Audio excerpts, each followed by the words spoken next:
Not today, motherfucker. Well, this is very exciting. This looks like a new name. Make some noise, ladies and gentlemen, for Randolph Davies, everybody. Randolph. Oh, okay.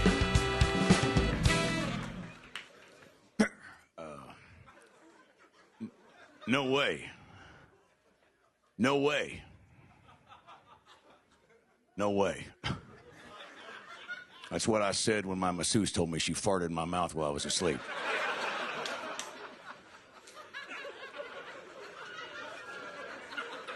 I've been on the road with the Counting Crows for about 35 years.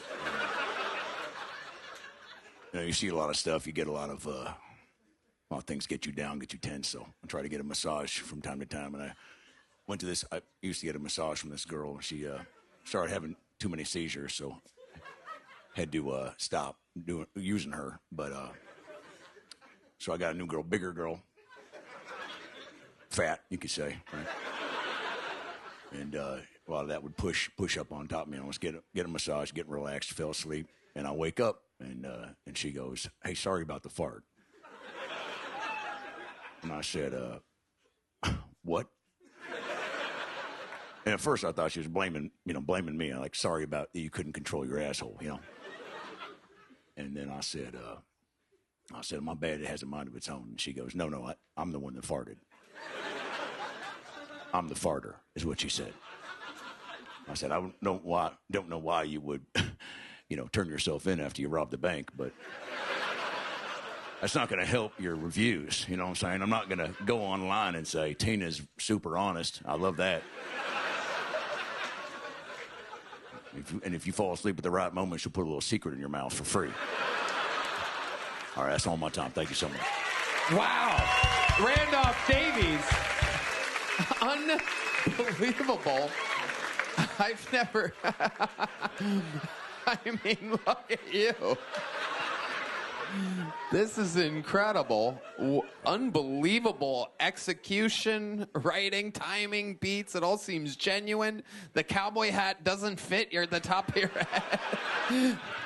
But you seem like you got a lot of stories, pal. I could tell you a few. Wow. What was working with the Counting Crows for that long like? I was basically the guy that tuned the guitars, get them drugs, find restaurants, that were fun to go to, get them pad thai whenever they need it, Yeah. One time we were in New Jersey. Adam Duras and I went to a regular massage parlor, and you can always tell when it's not. The marquee is just a little bit, worn down, kind of like the people inside, Yeah. And we get in there and right away, I don't want to do the accent, but you know who it was, And she said something I didn't understand, and I knew what it meant, though. You know what I'm saying? There was a twinkle in her eye, like she was down to clown. So Adam and I went in. They only had one room, so we had to be in there together. And long story short, we both got jerked off at the same time. Wow. And this was 2 days before Christmas. I looked over to him and I said, "Boy, this is quite the long December." Do you know what I'm saying?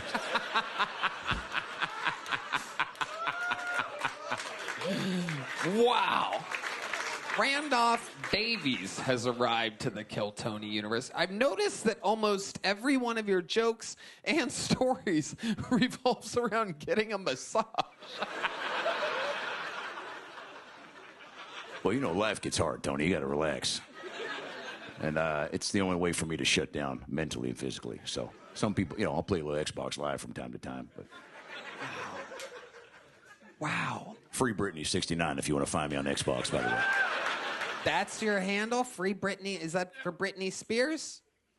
No, for Brittany Griner.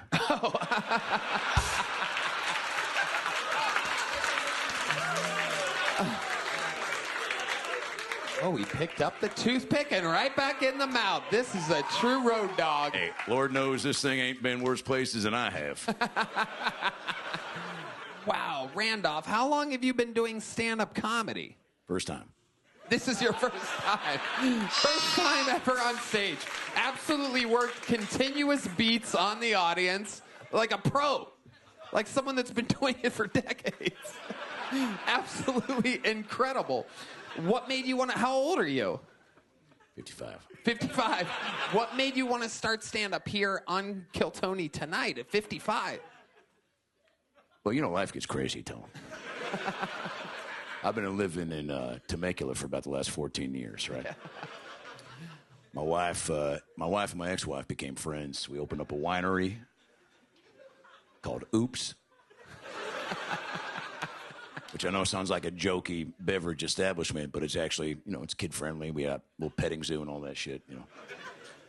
But my point is, you know, I've traveled everywhere. I've done everything, and I just figured, you know, shit, it's either, you know, fuck a guy or do stand-up at this point. Wow. You came to the right show, buddy. Yep. Bad boy. I like her. Out and play. I got a question for you. You say this is your first time doing stand-up? That's right, sir. But it's obvious that you had some jokes that you prepared. How long did you think about doing stand-up before you decided you actually were going to do it? Well, you know, I was told there'd be no pop quizzes on this show.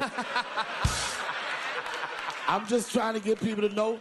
I was trying to. I hear you. All right. I hear you. Okay. I hear you. Settle down. This is why I don't want to give good advice to try to do some. No. I read you loud and clear. I appreciate it. You know, it's one of those things. Again, I've done it all. I've been around the moon and back. You know. Yeah. And you just get to a point where you go, what else is there to do? But also, I got so many stories. I don't want to put them in a book. You know, nobody reads books anymore. Right. They either listen to the book or they want to go see the book live in film form. Two girls. How fucking long did it take you to decide if this is something you really wanted to do? About 15. About 15 minutes. Okay. All right. That's good. You see, I'm not a guy, Darnell, that does. I don't. He's paying attention. I'm a fan. I'm not a guy that likes to plan ahead. Life throws so much at you. Life is. I mean, I've dated girls. I've fucked pregnant girls. I've fucked a girl with, she had cervical cancer for about a month. What was that like? Can you describe that to us? The sex was unbelievable. Yeah. Because she thought she thought this was a rap, So we got to do everything, She beat it. She beat it. Shout out to Jill. Wow. Absolutely incredible. And the pregnant women, you said women, plural, Randolph Davies. I did, didn't I? Yeah, you did. What's that like? I've never been with a pregnant woman. Is there something that you've noticed that's different than a pregnant woman than a woman that isn't pregnant? I mean, look, that's like asking someone to explain the plot of Indiana Jones and the Last Crusade. You know what I'm saying? You want to know, but you don't have time.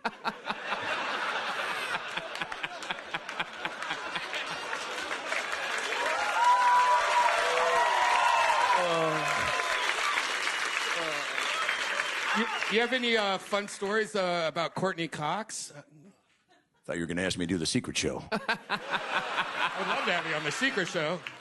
Amazing. No, I'm busy. But He's busy.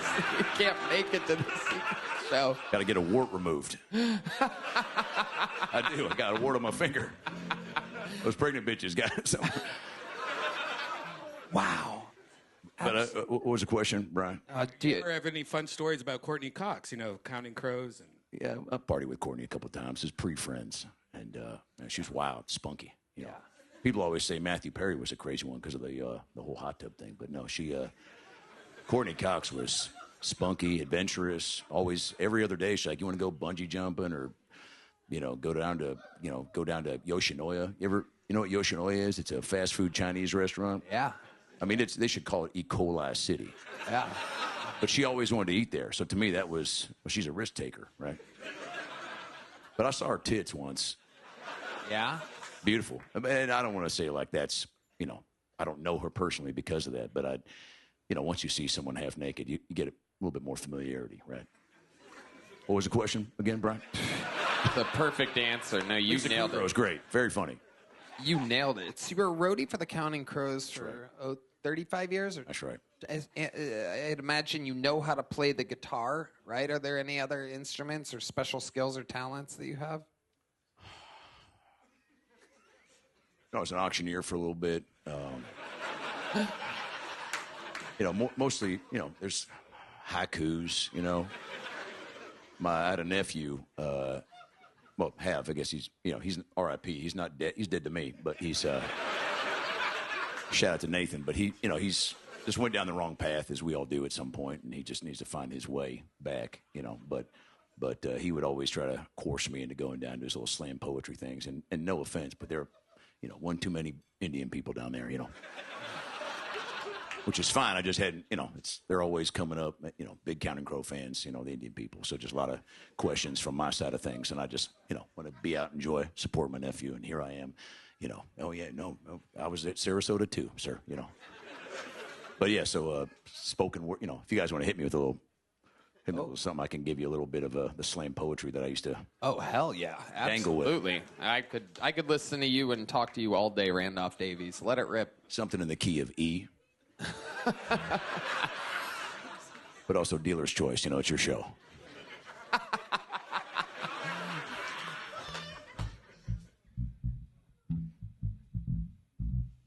Here he is, ladies and gentlemen, Randolph Davies. The Kill Tony debut of Randolph Davies. Well, I was driving drunk again down the 405. Couldn't quite remember if I wanted to be alive. So I opened up my book, and I remembered what Captain Hook said in Peter Pan. He said, give me all them boys. Give me all them girls. I'm going to take them to the plank and watch them vanilla swirl down into the ocean. Deep inside the ocean. There might be sharks. Look out. And big old fish and trout. Maybe we can get back to land and find my friend Stan. He has the drugs. Stan always had drugs, I'll tell you this what. Stan gave me a pill one time, and I danced with a coconut tree for an hour and a half. Ooh, she could move. She could groove. But one thing I learned in this life at 55 years old is that even through a pandemic, mold is mold. So throw that peanut butter in the trash. It ain't good no more. It ain't good no more.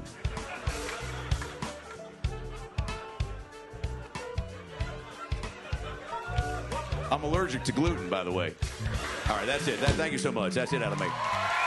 Randolph Davies.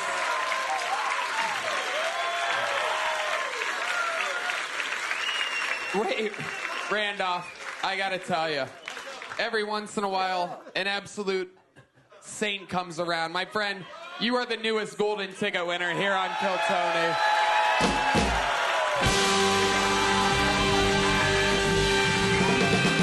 Randolph, take that with you. Randolph Davies, ladies and gentlemen, an absolute phenom. I'm sure we'll be seeing more of Randolph in the very near future.